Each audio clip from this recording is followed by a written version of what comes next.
there's two types of friendships. There's friendships where you're in it together and you're going through the same thing, and that can be incredibly validating and supportive.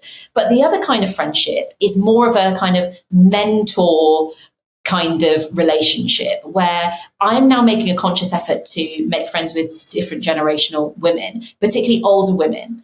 I've spent a lot of time in the last year with women who are in the next life stage to me, in their late 50s. And the amount of wisdom that we are missing by only spending time with people in our age and reinforcing our own mindset.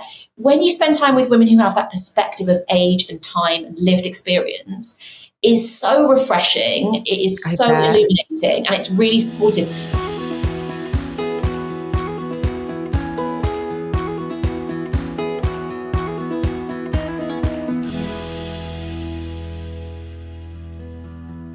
I think it's no secret that I love the Little Words Project bracelets. I have about 6 or 7 on my arm, ones that have been given to me, ones I've bought myself. I love giving them as gifts. I think they're so inspirational for me personally. They're nice little reminders throughout my day to have hope, to be, have strength, to be in good energy.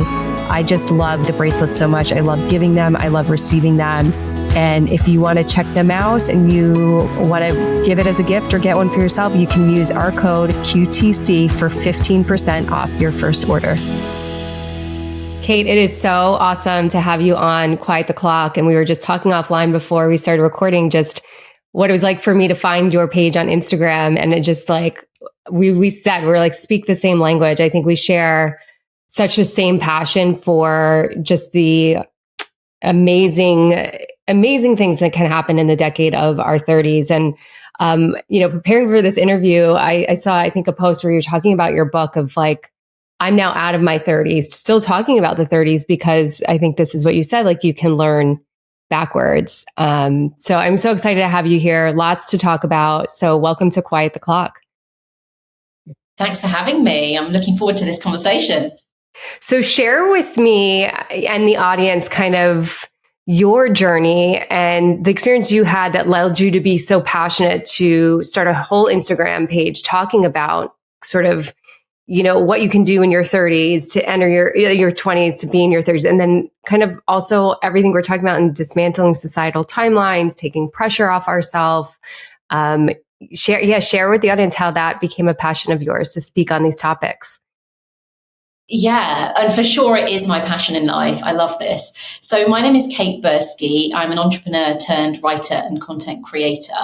And having overcome my own quarter-life crisis at the age of about 29, 30, I now help other women in their 20s get unstuck and build their best life, primarily by sharing real facts, reassuring facts, and expert mindset hacks on how to unlock every area of your life so that you can enter your 30s feeling prepared and not scared.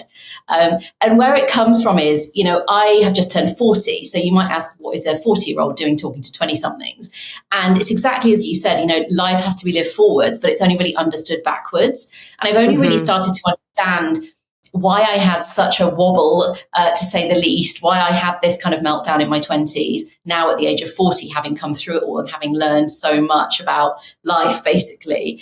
And, I think like so many of us in my 20s, I was blindly following that invisible timeline that we seem to ingest and internalize from, the age of about 5, that tells us that there's a certain number of boxes we have to tick, and there's a particular traditional order of things that we need to follow.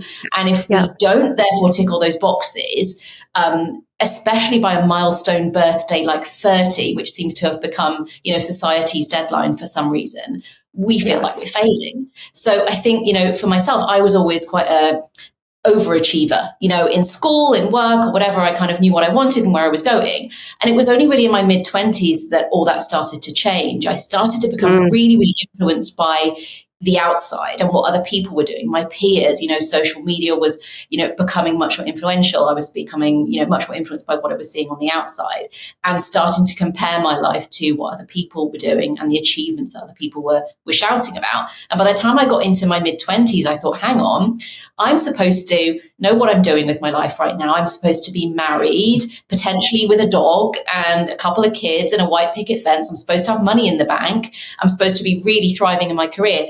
And basically, I'm not going to tick a single one of those boxes. And for someone who saw themselves as an overachiever, I really felt like I was failing and falling behind. And it's crazy to me now at the age of 40 to think at 29, I was so young. I still feel young at 40 now. And I felt like I was running out of time. And I hear this from so many women in their 20s and even teens right now. I'm running out of time to get my act together. I'm running out of time to figure it all out. And basically my mission now is to completely banish the quarter life crisis, help other women avoid what I went through by basically busting some of those milestone myths, letting women in on the secrets that us older women already know, which is 30 is not the deadline. It's actually the start line. You don't have to have it all figured out by 30. Nobody does. Nobody has it figured out by 30. Or basically ever. We're all just doing our best. I was just going to say, I don't think there is ever an end line to like learning and growing. I don't think there's anything that you when we're talking about life, like I don't think there's ever a moment where you feel like you have it all figured out. And the second you think you have it figured out, you get thrown a curveball. So then so I love this idea of dismantling. And it's so interesting that you say the narrative of being left behind, because as a therapist, that was a major one I heard: wasting time, running out of time, left behind. And as I was thinking about creating this podcast, and for similar reasons is used, like we're all feeling these things. We're all feeling the pressure of the time. We're all like going through this and no one's really talking about it. And I love that there's platforms like yours that are talking about it now. And so when I was thinking about naming this podcast, I was like, it's all about the time and the pressure and when we're told we're supposed to meet these milestones. So that's why it's quiet the clock, which is, it's essentially like, don't worry about the time. Don't take the pressure off. Like there's no being left behind.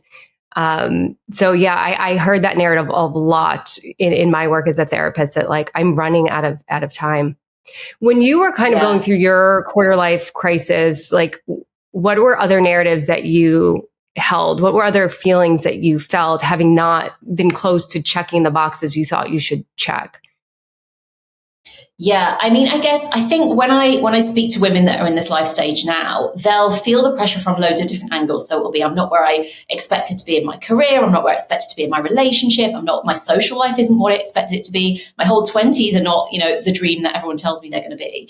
But for me, but there tends to be one narrative that rises to the top. For me in my 20s, it was around relationships. Suddenly in my mid to late 20s, all of my formerly single girlfriends started to settle down. They were suddenly in these really serious relationships. They were taking huge steps forwards. They were in long-term relationships. They were moving in with guys or girls. They were getting engaged. They were getting married. And I was not doing any of those things. And that for me became the main pressure. I had it in my head that I needed to be, if not married, then ideally engaged by 30. And I did have a boyfriend at that time. So as the panic started to rise and the 30 phobia started to kind of reach its fever pitch at about age 29, I started piling the pressure on my boyfriend and saying, I really need to get engaged by this time. I did that really uncool thing of issuing an ultimatum. I never thought I would be that girl. I was completely that girl. I had, at this point, because I was having a total meltdown about not being where my friends were in life, I decided to uproot myself and move to Australia for a couple of months and just kind of get my head straight, which I did. During that time, I was like, this opportunity for a secondment came up at my company, and I was like, I'm just going to go out there. I'm going to take myself out of this game because I'm losing this game in London. So I moved to Australia for a while, had a long distance relationship with my boyfriend, but still was feeling this pressure, which ramped up when I found out that both my best friend and my now sister-in-law were engaged, and they were younger than me. And I was like, oh my God, these girls must. And I think the problem is the narratives and the meaning that you attach to failure to meet those arbitrary deadlines. So instead of going, okay, I don't happen to be married by 30, and actually if I'm not married by 30, nothing's going to happen. I'll be the same person. There's no bomb going to go off. It's not a real deadline. Instead of saying that, I said to myself, I'm not married because I'm not as good as those other women. I'm not pretty enough. I'm not thin enough. I'm not funny enough. I'm not marriage material, and they are. And I think that is what so many of us do, is we attach meaning to arbitrary things. The reality is everybody is on their own path. Everybody is on their own timeline. And when it comes to relationships, you should not, the focus should not be on meeting a timeline. It should be on meeting your person, whenever that is. Absolutely. Because, you can rush down the aisle at 26 and, marry in haste, repent at leisure. This is statistically the most important decision you ever make in your life partner. That has the biggest influence on your health, your happiness, your longevity, your success, your financial security. That is the most important decision. Why are so your many family, of us, if you have children, like how you raise children? Yeah, everything. It affects everything. It's the only member of your family that you choose, which you hear quite a lot. And yet we're all in a rush to lock that shit down. Excuse the French. And I now think it's absolutely ridiculous, because the reality is, I turned 30. I did not have a ring on my finger. I did not own my own home. I didn't have very much money in the bank. I have no clear sense of direction. So that's where I was at 29. But at 39, I was in a completely different place in my life. I'd transformed almost every aspect of my life. A decade made all the difference. And a huge part of that was a massive shift in mindset that happened around my quarter life crisis, which is exactly why I'm writing this book, to help other women hack their way through and hopefully avoid all the inner turmoil that I went through. I want to get to your book, but I want to talk about, because it's a topic I want to talk about anyway, but you're already bringing up this idea of comparison. And so you're sharing your story. We're seeing everybody else get married or get engaged. And ultimately there's this comparison of like, they're better, I'm not. They get this thing, I don't. And I think it's so easy to be susceptible to comparison. And in any way, like they have this job and I don't. And they are pregnant and I'm not. And, social media definitely exacerbates that, because not only do we compare to friends, we find ourselves comparing to complete strangers that we know nothing about. Exactly. And it's a topic that just comes up time and time again. We assess our own success in life and our own situation in life in relation to other people. We're social beings. It's a natural thing. But what was interesting is I put out on social media a couple of months ago, women over 30, what's the one thing you wish you knew in your 20s? And overridingly, almost all these older women were saying, just care less, like give less Fs what other people are doing and what other people are thinking, and focus more on yourself. And that's the big shift that we go through with age and that we go through when we do that inner work, because comparison is so toxic. The problem is we're comparing our internal reality with someone else's external projected, fakery, basically. Social media has completely exacerbated the problem, because you look at it and, nobody looks like that. No one's life is perfect. They're only showcasing the highlight reel of their life. And yet what we do is, and I talk about this thing called the expectation gap, where I believe that the source of all unhappiness in life basically is when, our elevated expectations are not met by our lived reality. All of that space is disappointment, disillusionment, anxiety, pressure, stress. Yeah. All of it is just unmet expectations. And the problem with social media is it elevates our expectations so that, you'll look at incredibly beautiful people, incredibly wealthy people living these unreal lifestyles. And you'll come home to your normal life and your normal partner and your normal face, and you'll feel like you don't measure up. It's really, really have to like cut through that noise. And I think the challenge for the age group that I'm working with, women who are now in their 20s, women and men now in their 20s, is they grew up immersed in social media. And the problem is that we wired their brains in a different way to older generations, previous generations. They've been subject to this horrible social experiment, which has given them basically anxiety. It's just really the reason why, your brain isn't really fully developed until your late 20s. So you feel like an adult, but you are not fully formed. Your personality, your brain is not fully formed. So if you are exposed to negative influences in real life or online in that plastic phase, it is rewiring your brain in a really negative way. And that is why I'm really keen to help this now generation, because they have it really. I know. I feel for them so much. And I know you have a daughter and my son, I have a young son, and I worry about them growing up in that world. And, listening to you talk about sort of dealing with that piece with this demographic you're working with. I think even for myself, I'm 43, like I still grew up with these messages ingrained about societal expectations and timelines and milestones, and markers of success were marriage and children and certain career that looked a certain way. And now I'm thinking about, as you're talking about the social media piece, like they still probably have all of that. And now on top of that, they have the social media. So they're dealing with it like they're more, heavily weighted with so many messages. Ours where I think contains like community and school and family.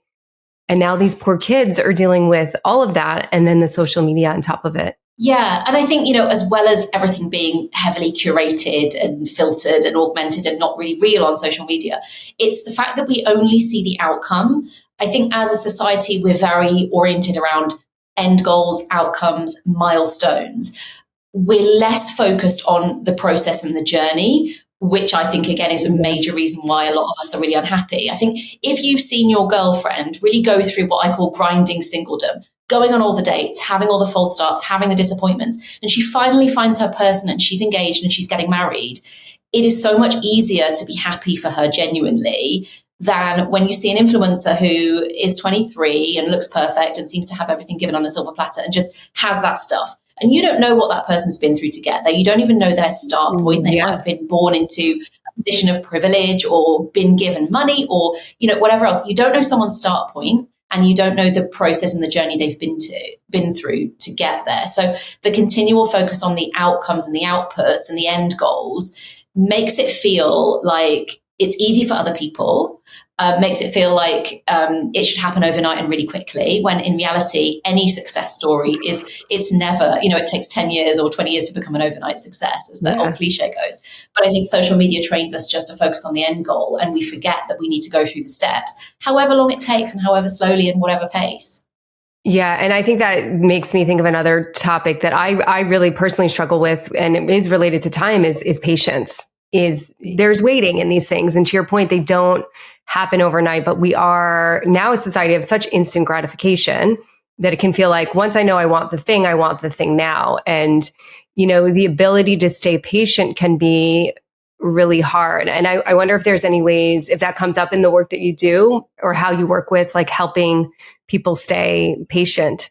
I mean, I think, I'm not sure I love the word patient because it sounds very passive. And I feel like, we feel better as humans if we're actively working towards our goals. But I think, one of the biggest mindset shifts that I want to help people adopt is the shift away from this milestone mentality to a process positive way of thinking. So literally science and data shows that process goals are far more effective and motivating than milestone goals. So if you say to yourself, for example, I'm going to lose 20 pounds in 1 week, that seems really unachievable, really difficult, and you don't actually know how you're going to go about doing that. The same thing as if you say, I'm going to earn, next year I'm going to earn £1 million. Okay, great. That sounds awesome. Put it on the vision board. How on earth do I get there? It's much more effective to commit to behaviors, small, achievable, close in behaviors that you can consistently do to move you slowly in the direction of your goal. So I'm not talking go and demand a pay rise from your boss of like $50,000 tomorrow. I am talking, put it in your diary to have a conversation with your boss of, this is my end goal. What are the steps to getting there? What are the small behaviors I can commit to increasing my income? Or, rather than saying I'm going to lose 20 pounds, say I'm going to go to the gym twice a week. So I believe in committing to the behavior and not to the outcome, because you can't the outcome. Let's talk about relationships. You can't tell yourself, I'm going to meet my person by 30. Even if you go on 5 million dates before you're 30, you can't guarantee you're going to meet your person. So it's over focus on the outcome is a real problem. And it's the reason that, vision boards and manifesting don't come for me. Not a big fan for exactly that reason, because it focuses so much on the outcome and not on the process. And, I love research and data, and I've just ingested so much of it over the past few years and done my own as well. And it all shows that, like I said, process goals and committing to behaviors are far more effective than just focusing continually on the outcome. And it also makes us happier. That's the thing. That's the other thing. By constantly focusing on the I'll be happy whens and the end goals, you can never be happy in the moment. And, you can only really be genuinely happy and satisfied when you celebrate what I call the inch stones, not just the milestones. So I love that. I love that. Inch stones. Yeah. It's just the little, we forget about the little wins and we forget about the alternative milestones, because as a society, we're so focused on those big ticket traditional milestones. So, why don't we, we celebrate when somebody gets engaged. Why don't we celebrate when someone leaves a toxic relationship? Why don't we celebrate when someone celebrates, a year of being happily single, for example, leaving a job that wasn't serving them, starting a business rather than selling a business? I just want to reframe the way that we see goals and milestones and the way that we get there.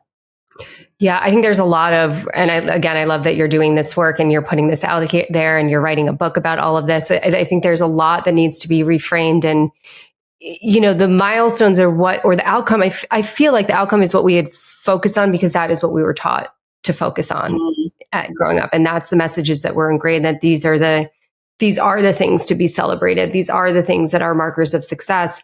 And I think only until now or recently are we saying, well, the journey matters. There's a lot to celebrate in the journey. So, I think we're moving in the right direction of sort of reframing a lot of this. But for so long, it was, the outcome was the only thing you should be focusing on. And I think this is something I saw one of, I think it was you were on another podcast, you were talking about this somewhere, the word should, is we share that in common too, because that is a word I have such disdain for that word. So I would love to hear sort of how you feel about that word. I mean, I'm with you. It's one of my least favorite words, and it comes out of our mouth so often. I think it's Brene Brown that says, stop shoulding all over yourself. It's if you're struggling with something, if you're thinking, I really expected to be, married by this age, or I really expected to be in a different place in my career by this age, or I really should be doing this by this age. I really want to challenge people to just work through that. And can you reframe that should as a want or a need? If you can't, the chances are the word should is an indicator of an external expectation or an external pressure. So when it came to my situation, I was like, I really should be married by 30. When it didn't happen and I was forced to confront that reality, I was like, okay, well, why should I? What is going to happen? So what's the best case scenario is I am married by 30. How will it change anything? The worst case scenario is I'm not married by 30. How will that change anything? So, and for me, that a lot of women, I meet two types of women. I meet the women who have ticked all the boxes and got there and achieved what society deems as success, and they're not happy. And then they kind of blow it all up and they break up their relationship or they pivot in their careers or whatever. And this often happens in your 30s and 40s. Or I meet the women who are not there, haven't ticked the boxes, and they're panicking because they haven't. So, it's because none of us stop to think, what are the shoulds? And what are the needs? What do I actually need? Because when I did that exercise on myself, when I was in Australia and, having a relationship meltdown, I was like, actually, being married, settling down and having a child actually is not aligned to what I want to need to build the life that will fit me. What I really wanted and needed was a huge amount of freedom. I wanted to work for myself. I wanted to make myself deliberately financially unstable. I wanted to travel the world. I wanted to meet a person that could do all that stuff with me. None of that matches up to buying a house and settling down in, rural Wiltshire. It's the complete opposite. Yes. It's the complete opposite. And I'm so glad that, my now husband turned me down when I issued that very cool ultimatum, because if that hadn't have happened, if I hadn't have been rejected and been forced to reevaluate my life goals, I might have just blindly followed that path, maybe found somebody else whose path was aligned to what I thought I wanted, and ended up at this age really unhappy. In reality, life has been nothing like I expected. It has been so much better. Yeah, the blindly following the path is probably where a lot of women, this other bucket of women that you see, end up, because they do blindly follow the path. And I love what you said earlier about I'll be happy when I think that's a waste. If we're talking about time, I think that's a waste of time to put your happiness on hold to meet these milestones we're told to make us happy. I know, I was told to go into finance after school, and I go and do that thing. I arrive at that should, and I was completely miserable. And it's kind of like that for me sparked the journey of finally just starting to listen to my internal voice. I think for so long we're listening to like all these external voices. And, we can have the experience where we arrive at the thing, whether it's a job or marriage, relationship, and be like, why was everybody telling me this? This was the milestone. This is the marker of success. And I love that your work that you're doing, because I think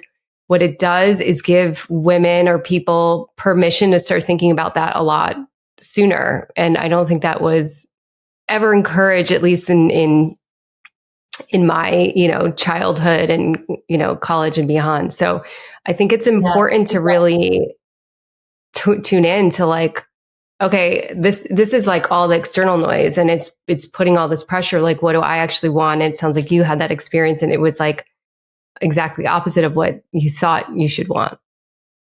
Exactly. And, one thing I am a huge advocate for Gen Z and for the current generation of young people in their 20s, because they have been dealt a really difficult deck of cards. But there are a couple of things they're getting really right. And I think one of them is they are much more willing to challenge the status quo than my generation of millennials were. So they are genuinely pushing back on some of the working practices, for example, that we all accepted, and, the reasons why we burned out 10 times before we were 40. They're genuinely pushing back on that work-life balance piece. I think they genuinely are looking to tune into their own passions and find purpose in what they do, much more than we were. I think my generation were much more oriented about success, traditional success in work, and money and that kind of thing. So I'm really inspired as well by the audience that I'm working with now, because I'm learning a huge amount from them. Yeah, no, I think it's incredible, and they're helping rewrite the script, and they're helping change the narratives. I just quickly want to go back to comparison, and you're talking a lot about mindset shift, which I wholeheartedly believe in as a therapist, and I know the power of that. Are there any sort of shifts you suggest around comparison? Because, I think we can get really stuck there, and we can feel really bad in that place, and it can misalign us from what we actually want. So again, we're kind of looking externally, not kind of going in internally. So do you have any shifts or techniques that you suggest when comparison comes up? Yeah, I think, so I talk a lot about mindset. It's funny, when I first started researching my book, I thought it was going to be all full of life hacks, quite practical tips about, how to move forward in your life. And I realized that actually it all starts with mindset. The challenge that we first have to overcome is our mindset. So I kind of developed this 4-step approach of, 4 areas of mindset hacks that can basically be applied to any I'll be happy when situation. So, you turning 13 and you're not married. So you're turning 30, you don't have a baby. You're turning 30, you haven't found your dream job. Whatever it is that you feel like you should have achieved by now, or you're aspiring to achieve, you can apply the same approach to any area. And the first step is all about comparison and kind of it's to stop looking out. Everything starts when you stop looking out and you start looking in. So you stop looking out there for inspiration, for validation, which is a huge problem in the social media world, where we quantify popularity and we quantify success in likes and comments and whatever. We look out for deadlines. So we let society dictate to us what the timelines are and the deadlines are. We need to drop all of that. And the reason to do that is they're just not real. They are, these deadlines, these timelines, they are arbitrary. They are not real. So nothing is going to happen. No bomb is going to go off if you haven't achieved X, Y, and Z by the time you're 30. Just let it go. It is not relevant. And that society is lying to you if they tell you it's going to change anything if you're not in a certain job by the time you turn 30.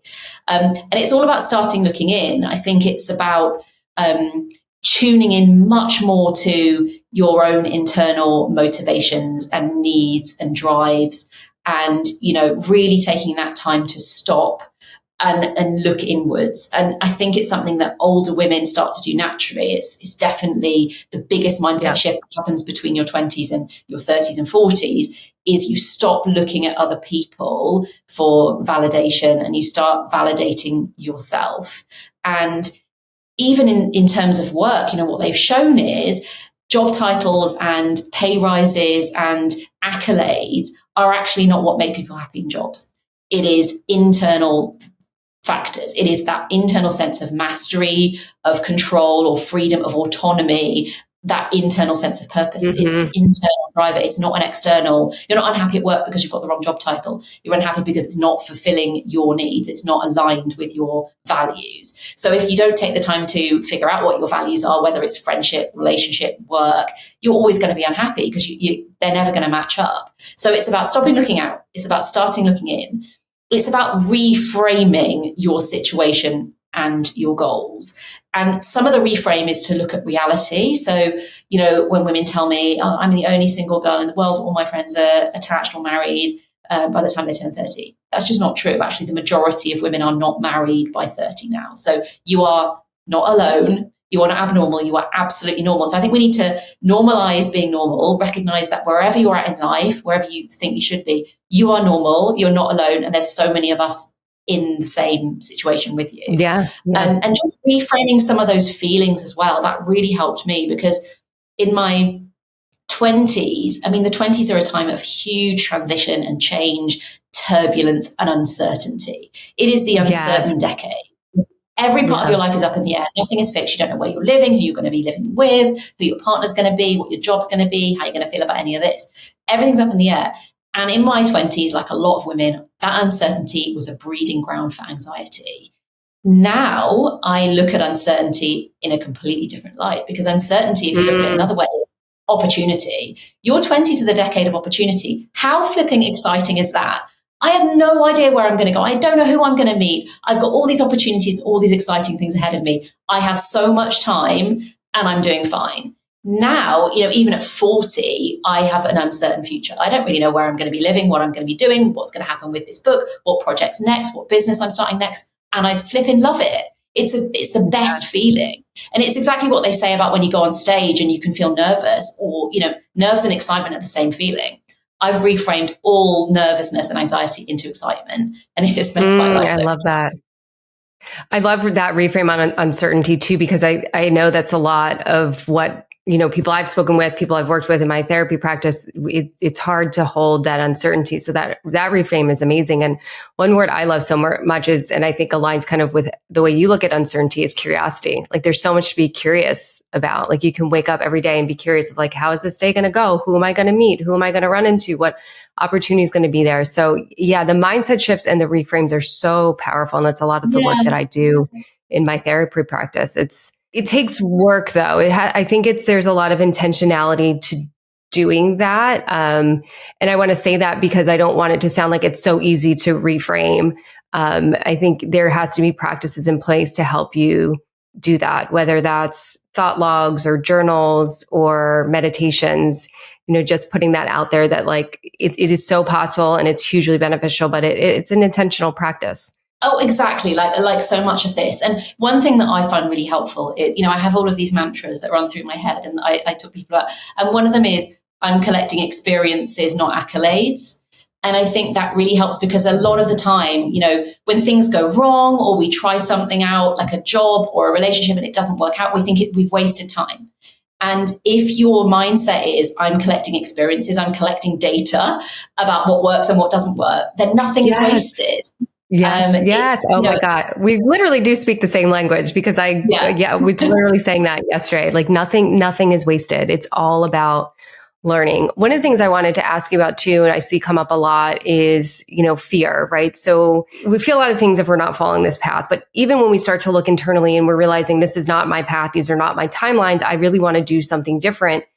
Fear can come into place a lot to maybe take that risk to move to Australia or end a relationship or quit a job. And, I'm curious how you help people work through those fears to kind of, once they've identified what is actually for them, like putting those processes in place and kind of working towards it.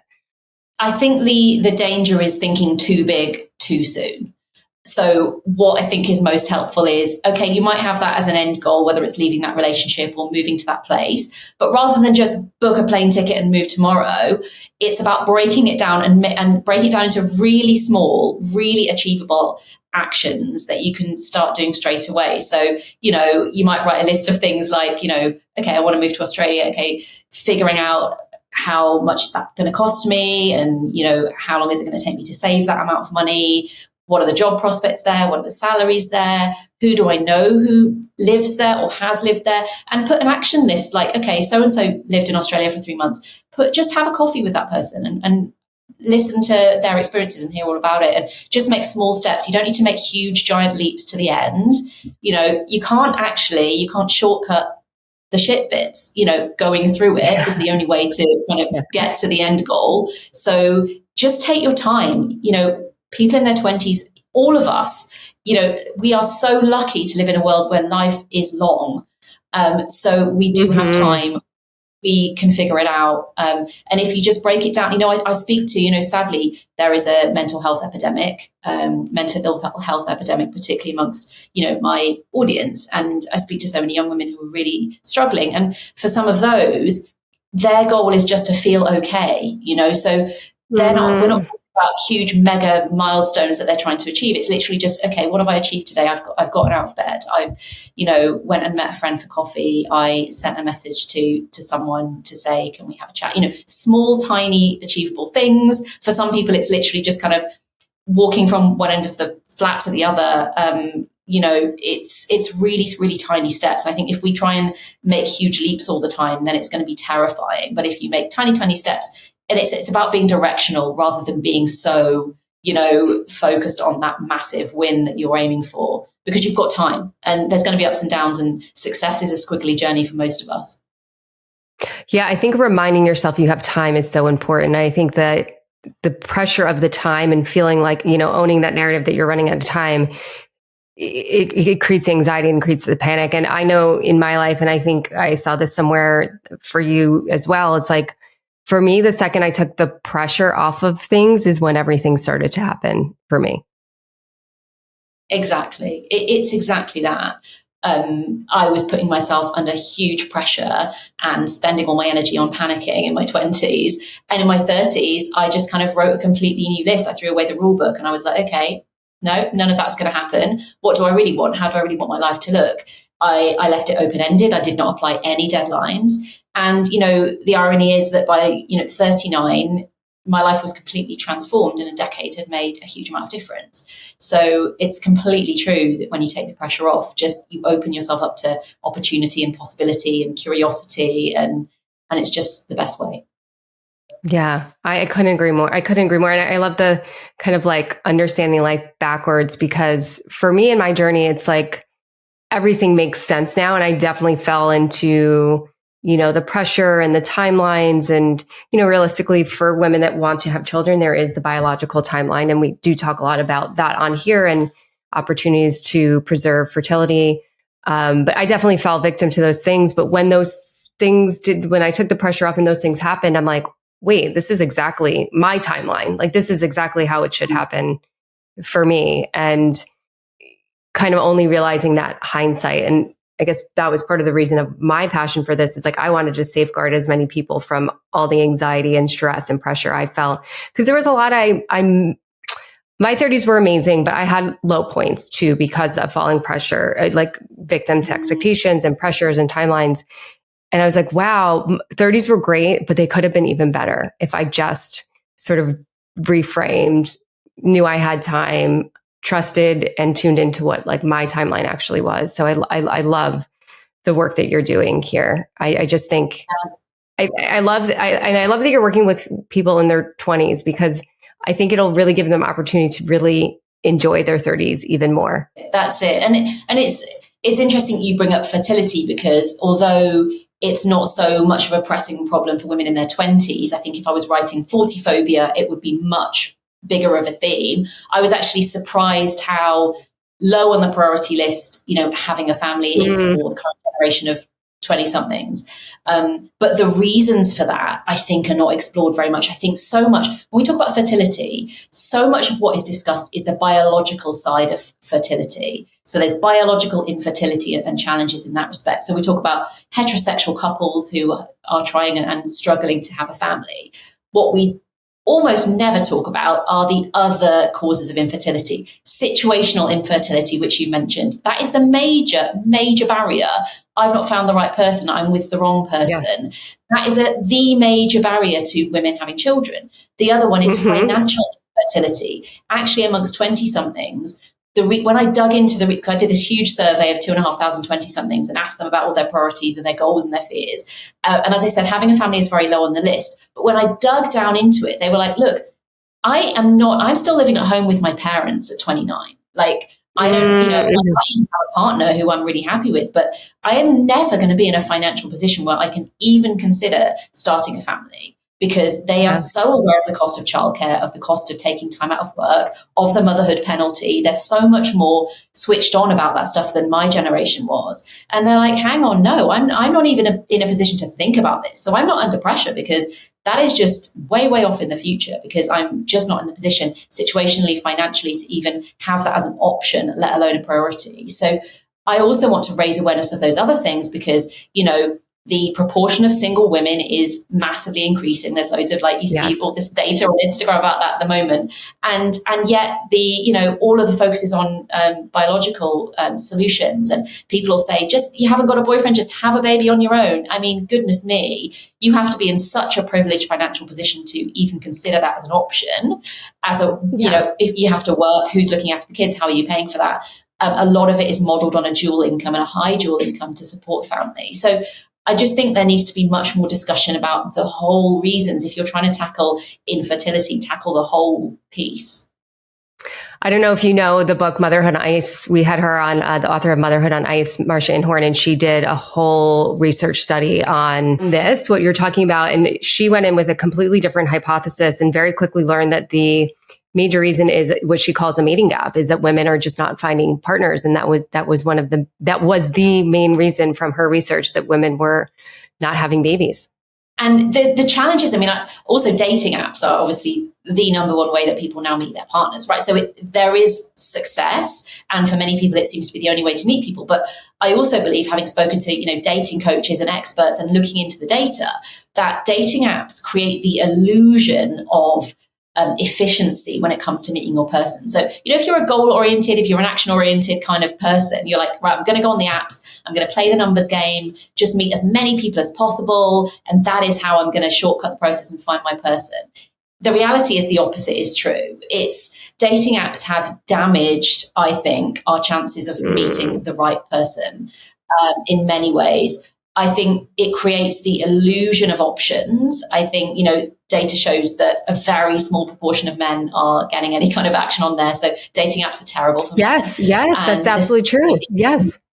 There's so many of these men who want relationships that can't find women, because dating apps obviously focuses on the superficial things, perceived age, appearance, perceived status, or, financial means. They're all the things that we're judging people on, not on the deep values, the core values, which actually create long-term lasting relationships. So you may meet a lot of people, but your chances of meeting the right kind of person aren't necessarily higher if you're playing the dating apps game. And, it creates burnout. I've spoken to so many women in their 20s who are actively dating, and they're burned out by all of the, the grinding mill, the false starts, the myriad ways that you can now be rejected, that didn't exist 10, 15 years ago. So I'm cautious about dating apps, and I wish, there was more ways to meet in real life and really shortcut the process of just all the grinding singledom. Yeah, I think there's obviously a lot of debate on the dating apps, and everything you say, I've heard too, like the burnout. We've had a male dating coach on here, and he has said the same thing, that men get no hits on the dating apps.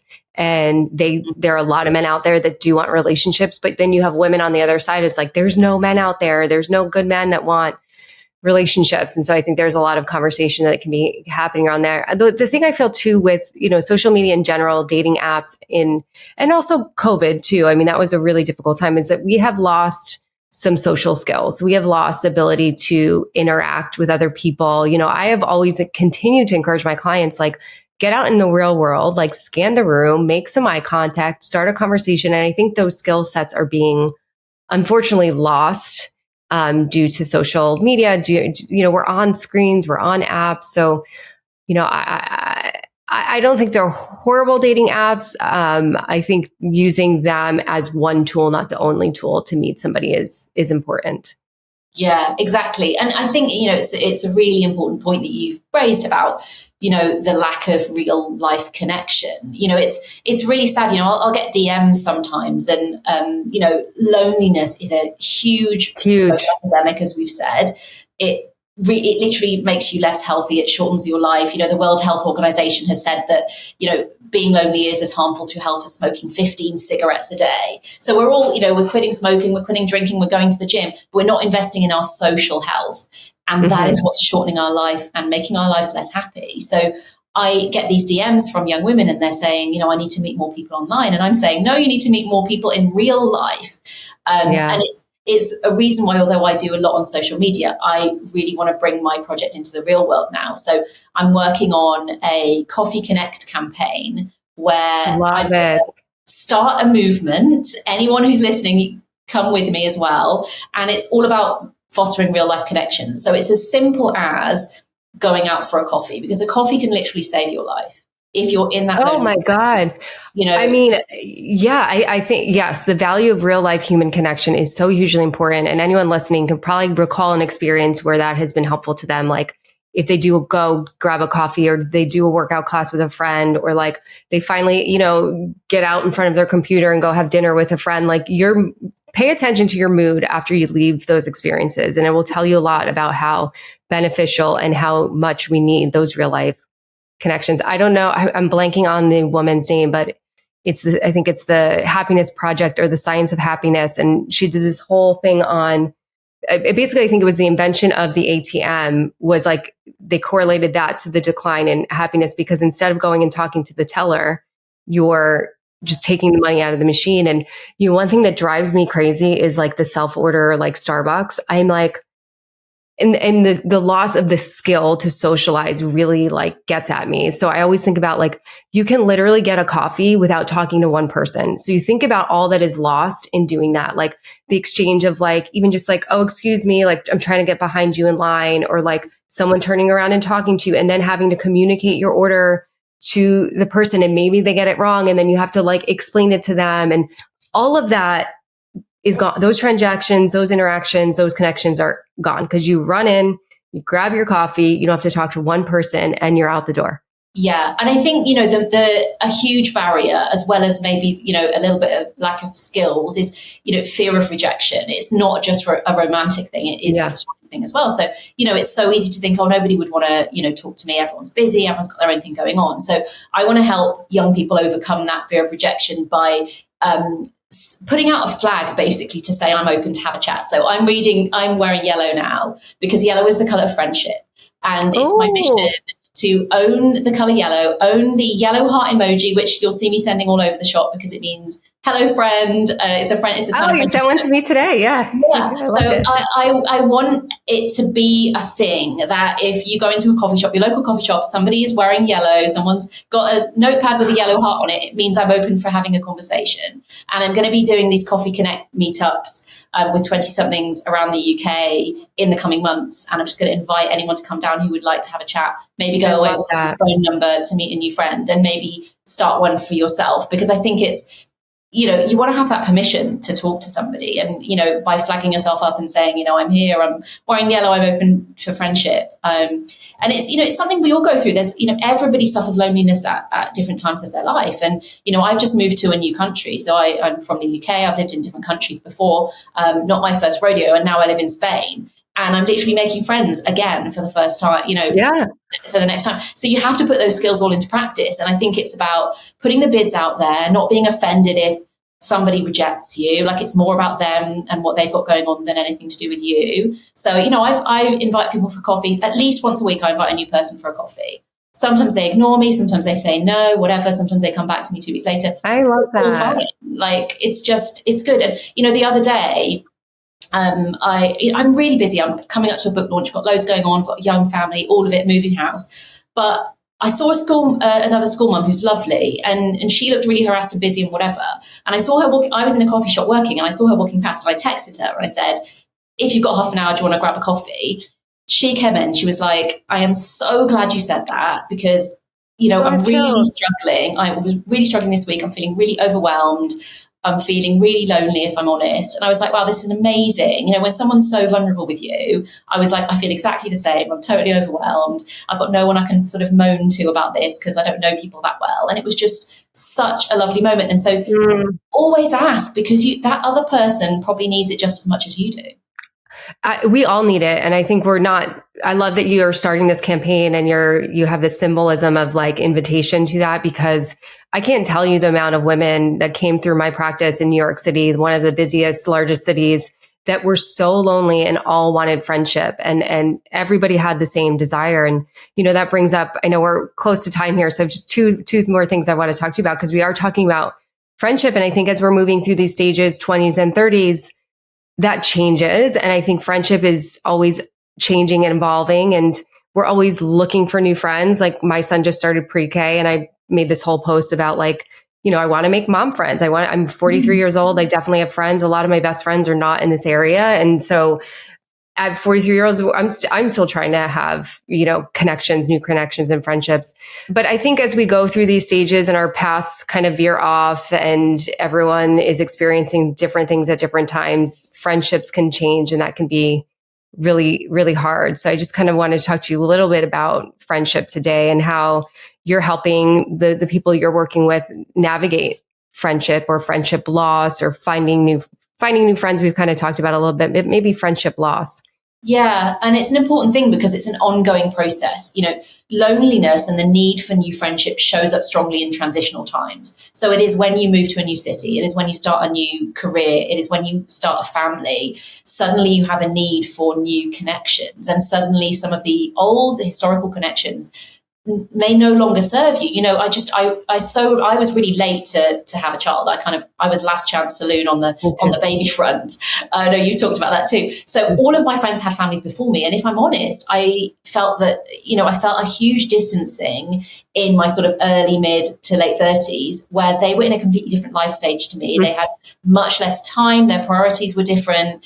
And you feel quite left in the cold if you're the childless one. So you suddenly need to make, new friends who are in a different stage of life, maybe younger friends who are still focused on career and travel and the hustle. And, we were starting a company when they were all starting a family. It was completely worlds apart in terms of what we were doing. Then I became a mother myself, and I had this need for people who are in my same life stage going through it at the same time. And, one of the things, I think there's two types of friendships. There's friendships where you're in it together and you're going through the same thing, and that can be incredibly validating and supportive.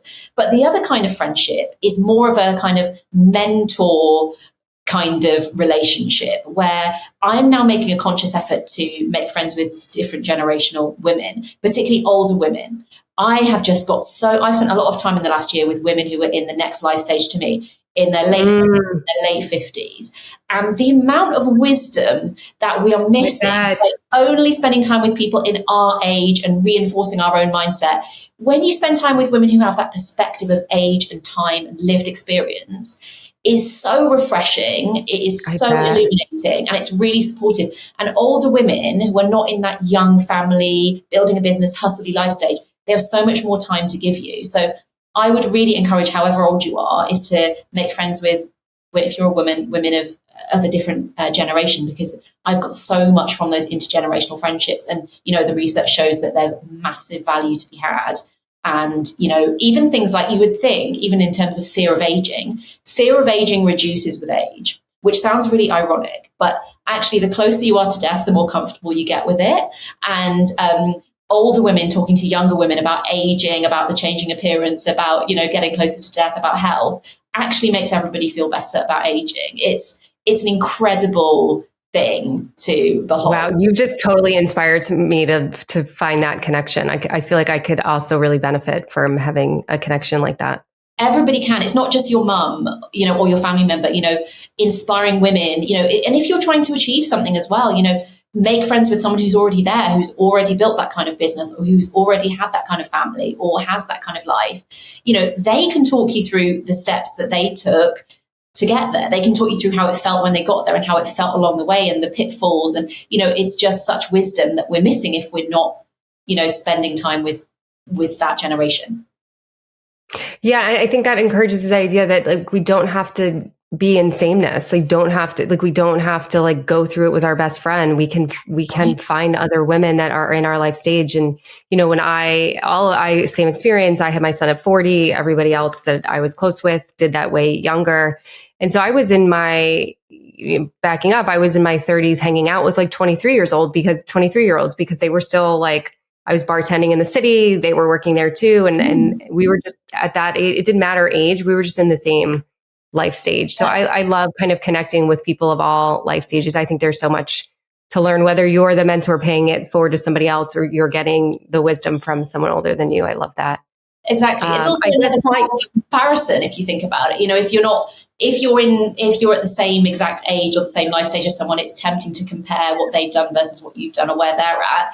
If someone's at a completely different age and a completely different stage of life, you're not going to be tempted to compare. So it's actually really refreshing from that point of view. Yeah. One thing I'm learning, and then I want to ask you to share about your book, but one thing I'm working on in terms of comparison for me and what I want to share with others is like always comparing to the whole picture. So even if you are in the same life stage, often when we're comparing, it's like to one thing, it's like to the relationship they have or the job they have or how many kids they have. And it's like, really look at the whole picture because maybe they have things happening in their life that you wouldn't want. So I think that's another way I'm starting to use that sort of framework to work through comparison. Completely. We have this, me and my closest friends have this conversation all the time. I said to one friend, I'm really envious of your, how you are with your kids. And she was like, I'm really envious of where you are in your career. And I was like, but none of us has all of it. And, would you take the whole package? If you compare yourself, would you take the whole package? Would you take their husband, the place they live, their lifestyle, all of that stuff? I completely agree with you. I love that.